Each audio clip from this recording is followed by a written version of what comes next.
Even people with high incomes are living paycheck to paycheck because they're not checking their habits and their mindset. Just because you have some debt doesn't mean that that's the thing you should be attacking. Maybe you should be attacking your cash flow. Generational wealth is about like the mindset that gets changed in each generation. We need to go back to the drawing board to teach people how to earn money. No matter how much money you're earning, it's all gonna fly down the drain because you've really never mastered how to create habits. If you don't have new conversations, you'll never open up doors to opportunities that are out there for you to make new money.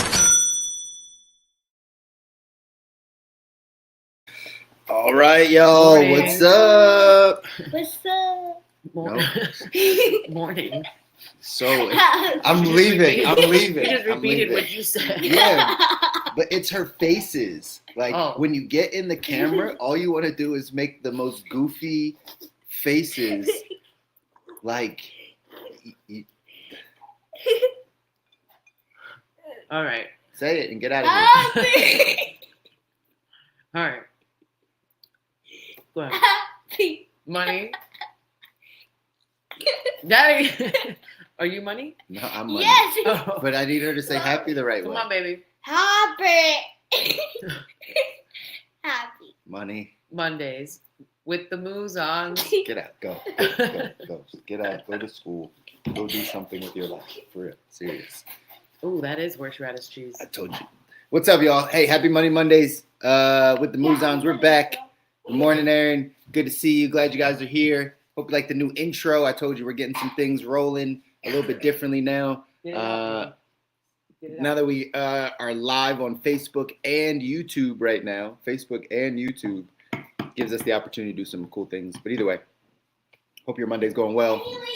We're glad to be back with you for this brief bit of time. Hope everybody had a good Shout out weekend. to Z's book week. Oh, yeah. Oh, Mama, thanks for giving that I away. know, you gave it We away. talked about it last time anyway, but still. Did we? We did. Yeah, we did. On the one people can hear us. I guess people couldn't even hear our last one. Aaron, The audio was not Drop a working. 1 in the chat if you could hear us, Aaron, because I know you're there. So Yeah, drop like a can you 1 hear us? or like I could hear you or something. So we know that, because last time apparently when we were recording, people couldn't hear us and it was like all silent. So no wonder we didn't get a lot of views on that one. But if you can hear us, drop a 1. If you can't, then Drop a 2. drop a 2. But then we would know. There we go. Aaron can hear us. Yeah, they're not Right? Good stuff. So glad to be here with you. Thanks, Aaron. Again, we appreciate it. Every single Monday, we're going to be here. Today, we're taking this opportunity to just preface or help you guys in your conversations coming up with your family and friends for Thanksgiving or whatever you choose to celebrate right now. Maybe for your birthday. And we felt like, again, because we're your financial coaches, financial strategists on this side, we want to help you strategize how to even have conversations around money with your loved ones. So coming up, obviously we know we got Thanksgiving coming up. This is a time that there's a lot of people that are gonna. This is the time we're gonna get a lot of people that sit at the table together, have conversations, talking about all types of things. You're probably going to have some political conversations, hopefully not, or hopefully they don't end in less family members or whatever the case is. You're probably going to have some conversations about what you're grateful for, probably going to have some conversations around, kind of what's up and coming and pop culture and the news and all this stuff. But again, we always want to give you the idea that having financial conversations is just as important. It's something we might shy away from. That's good, baby. That's good. It's something we might shy away from over time, but we don't want you to shy away from it. These, just as mental health and health in general conversations have gotten bigger and bigger over the past few years. We want this financial conversation to be big for you guys also. And so give you a couple things to kind of think about as you sit down. Like forward-thinking financial conversations too, to try to even be more specific and positive and optimistic. 'Cause sometimes having financial conversations could result in arguments also, and people leaving, or not a great holiday. But having like forward-thinking conversations, or again, back to like how we used to, on many other episodes, we talked about the energy we bring to the financial conversations, just making sure that when we do have these financial conversations, bringing forth the right energy, positive energy, fun energy, exciting energy, optimistic energy. So that way the conversations can be had at a much healthier way. Yeah, and just honestly, like kind of getting away from some of the stereotypes or getting away from some of the family like traditions around certain money conversations. Funny, Aaron said that mother-in-law offers suggestions on how you should cook turkey. We're not gonna get you in trouble, brother. That's okay, right? Yeah. Like mother-in-law is always right. Mother-in-law is always right, right? So whatever you want to do, answer that how you want to. Mother-in-law. Anyways, so one topic and one thing I want everyone to think about this holiday season as you're having these conversations is we kind of go through. You guys know our framework of financial foundation, cash flow being number one. I would have conversations around what people are actually doing for work and how they're making money. I think that's just a good conversation to have. Back in the day, they used to be like, don't share your income with anybody. Like, don't tell someone how much money you make. Like, I don't think we're in that generation anymore. I don't think that's something that's healthy. I think if you're a family, a close relative, a friend, and you start having these conversations, you should ask, like, hey, what do you do for work again? And how much do they pay you for that? Like, what's your salary or what's your hourly or how many hours are you working to get a gauge? I don't think we talk about that enough. No, people are scared of judgment.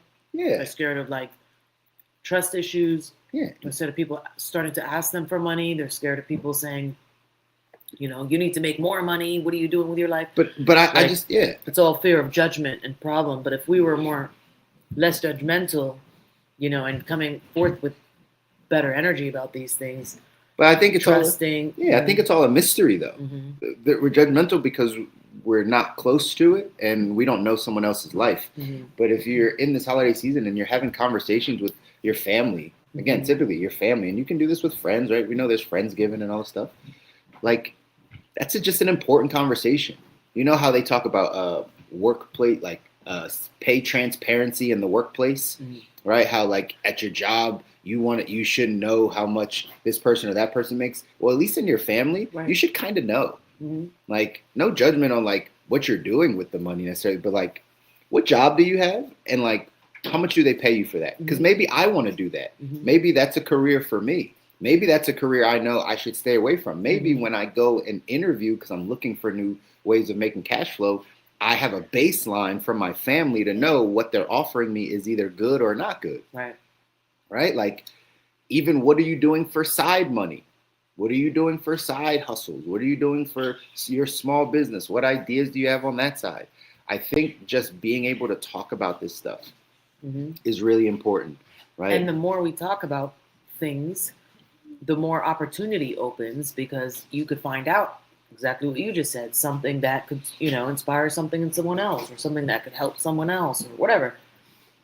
Just like when we have more conversations in networking, the more conversations, the more opportunity. It's just the way it works. It's the same exact way when we talk about finances, more often with more people in a more positive way. It opens up more opportunities.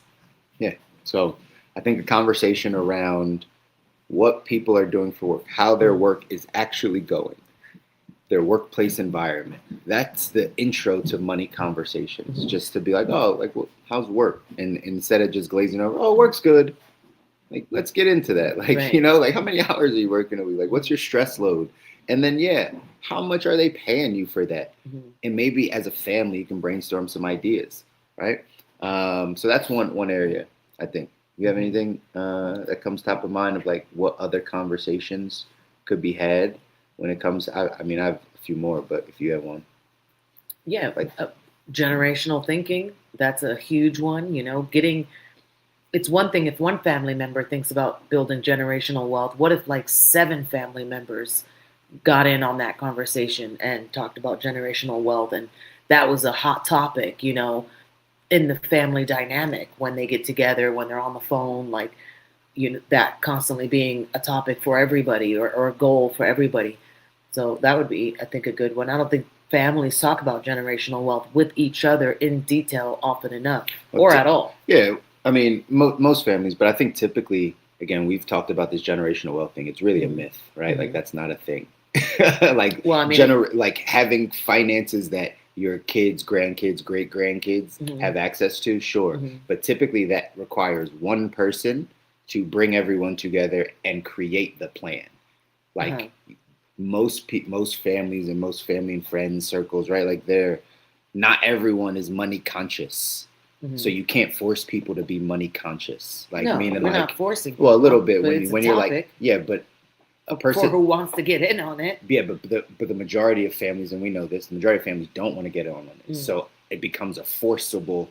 What if only one out of the 7 people at your dinner table actually care about it? Mhm. Like having intro conversations to investing. Mhm. Like maybe generational wealth is like the thing, but like if you think about the head of a family, if they're the one that's thinking generational wealth, they put the other family members in position to be able to build the wealth, right? That's kind of the way it goes, right? Like the Kathy family that runs Chick-fil-A, Mm. right? They have a board. So like not everyone gets to come to the table and talk about how to build wealth. They have a couple people that say, here's the family plan, and here's how you put you guys in position to be able to do so. I think the intro conversation could be around investment, right? Where are you invested? Because group economics is important, right? Families pitching in to buy real estate, families pitching in to start business, families pitching in for the investment part is actually a good strategy to have in that conversation. But even the investment part, in order to talk about investment, you have to talk about the future. So you can't ask family members to invest or talk about investments if you're not talking about the future and why are we making these investments and what are these investments going to be for? Yeah, right. What's the overall return on what you're asking to talk about or do? Right, but again, generational thinking. I'm picking at your buzzwords of generational wealth because I really think we should get away from the generational maybe it's wealth. generational thinking then that I should say. Breaking old thinking. Yes, and more forward thinking as opposed to like getting by thinking or like thinking of ourselves thinking or backwards past thinking like a lot of breaking old thinking breaking old thinking like, into new thinking. Generational thinking is more the thing, I guess. So you think generations think just similar. talking about the now. Right, but what you're saying is just to clarify words. You think generational thinking means you are thinking like previous generations? Because generational thinking is future generations.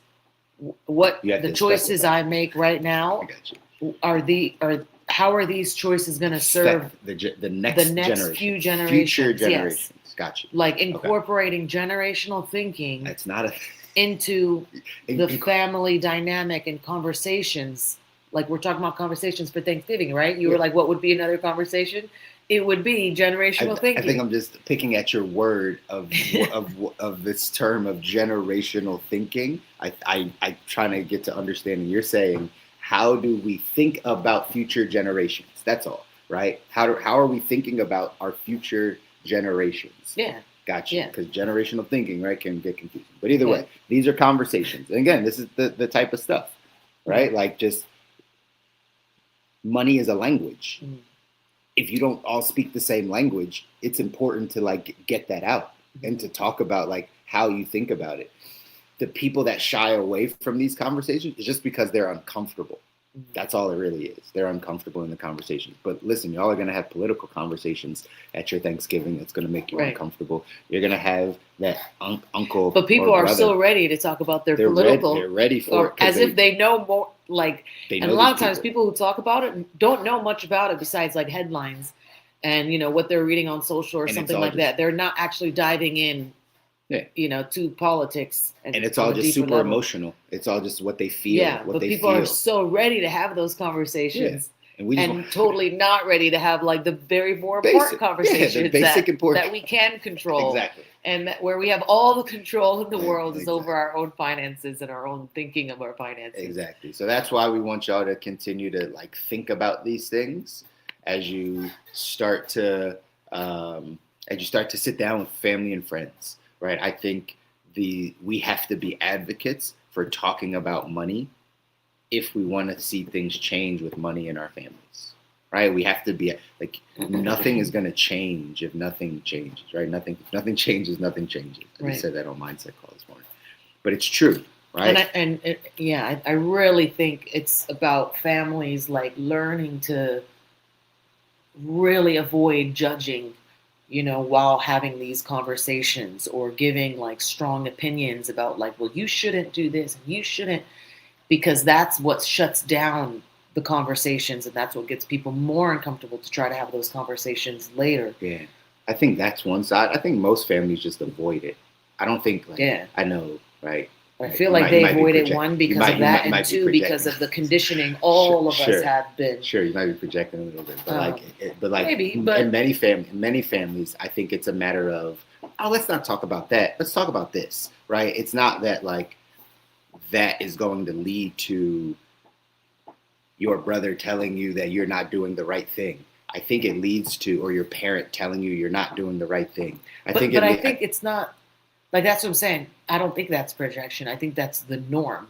It's very common that happens in the family dynamic. That's fair, but I don't. But like I said, for someone in like most of the families that I would kind of understand this around, I don't have a big family, right? But like a lot of these conversations are really just you're the only child. I know, right? I don't have a big family, so I have to take this in from like other people's families instead of the person next to you who's a family of seven. But here's the thing: but your family is not normal. Shout out to your family that's watching. But your family's not nobody. Normal. I block all of them. Yeah, but your family's not normal in that space, right? Like in this, but like if you take a.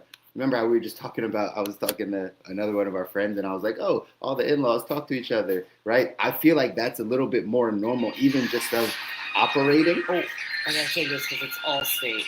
But yeah, you're right. I don't know. Right? I think all families are very... All families are different. Dysfunctional, just like mine. Yeah, but like they are. But at the end of the day, y'all, you just got to have the conversation, right? You got to have the conversations. That I think people might be avoiding. And someone has to be strong enough in your family to step up and just be like, hey, have we thought about, like, what are you doing for work? Like, how are you making income, right? And sure, you can get your ideas and things from other people, but I think it's just important to have the conversation. Secondly, we're touching on, she was saying generational thinking. I say, like, again, investment conversation. You should want to invest with people you trust. Hopefully you trust your family. Or people that you're showing up to Thanksgiving with or Friendsgiving or whatever, you should trust them. So maybe having a conversation. Here's something I always tell people. If Zara were here, right? As financial strategists, the benefit that we have is we get a chance to sit down with people and talk about their money. The problem is y'all don't talk to each other about your money. So everyone just comes to us to talk to us about what they're dealing with financially. And what we have surmised through talking to a lot of people is you're all going through some form of the same thing. Everyone is going through, the majority, I can't say everyone, the majority of Americans, 80% of Americans are going through some form of the same thing. Some form of a cash flow issue, where they're either not making all the money that they want to make, or they're spending it crazy, or spending it, or have high expenses and can't get a grip on it, right? They're not saving all the money that they want to. Some people aren't saving at all. Some people are putting away $300, but they really want to put away $500, right? There's some variance of that. Most people are in some form of debt. For the worst parts, consumer debt, credit cards, loans, The other side is having a mortgage and having a car that you're just trying to pay down your house as fast as you can. Some people, it's student loan debt. But some form of debt is present in most people's lives. Or the other side, they're so scared of debt that it cripples them, right? The people that'll never get a credit card and they'll never get a car loan, and they're proud that they don't have any debt. But normally those people have cash flow problems as well, and can't make it happen because of their limiting belief around money. Some form of that. This is all the stuff we take in and we hear. The insurance component, protection component. How many times have we seen some loved one pass away and the family scramble because there's no insurance, right? Because I thought grandma had a policy. I thought mom had a policy. I thought uncle had a policy, but they didn't. What company? How much is it? Why? Everyone deals with some form of that. Not many people's house is in order on that side. The investment side, the retirement side. Most people are trying to retire at some point. Some people have a semblance of, okay, here's what I wouldn't want to do for retirement. Most people have no idea and they're far away from it. So again, everyone's dealing with some variance of the same thing. And then just making sure that like your house is in order, your financial house is in order. This is what the majority of Americans deal with. We've sat down with hundreds, if not thousands of people over the past decade. And like everyone kind of tells us the same things. Some people make 50 grand a year. Some people make 27 grand a year. Some people make 150 grand a year. Some people make 300 grand a year. But it's all some variable of those things. So if you're all dealing with the same things, but no one's talking to each other, you just search for information on the internet or hopefully come talk to people like us. We're just trying to help you have the conversation with each other because you figure it out a lot faster. We saw this in the mental health space. Instead of saying uncle is crazy, if uncle was like, I'm having these thoughts of like, things, right? Like people are like, oh, I deal with the same thing. I'm in this depressive, anxious state and oh yeah, I deal with anxiety too. That I have a panic attack too. When you start talking about it, you feel like you're normal. You feel like there's community there. No better time to do that than right now in the holiday season when you're going to go get a chance to see your family and see the people that you say you love and care about. Well, let's start having more important conversations. Mental health, emotional health, spiritual health has come a long way for us to be having that conversation. We're trying to push the needle on the financial conversation. How are you talking about this with your family without shame, without judgment, without guilt, without, oh, I'm worse off, right? Comparison is the thief of joy. So it's not about comparing. It's about just saying, hey, this is something that I'm thinking about. This is something I'm dealing with. Every night I'm looking up how to real estate invest. And over here, my uncle actually owns 3 properties. It probably makes sense that I go talk to my uncle and figure out like, hey, how'd you learn this? Or like, what did you do with this? That's how we get better financially as a family. So I don't know when Zara's coming back. I don't know if she is going to come back, but that's what we wanted to talk about today. As we head into this holiday season, as we head into Thanksgiving and you're going to see all your friends, don't just make this times about, oh, let's talk about football and let's talk about, right, the weather and let's talk about these random things that we talk about with our family. Like if we want to move the needle, if we want to get better, I think we should talk about things that are important.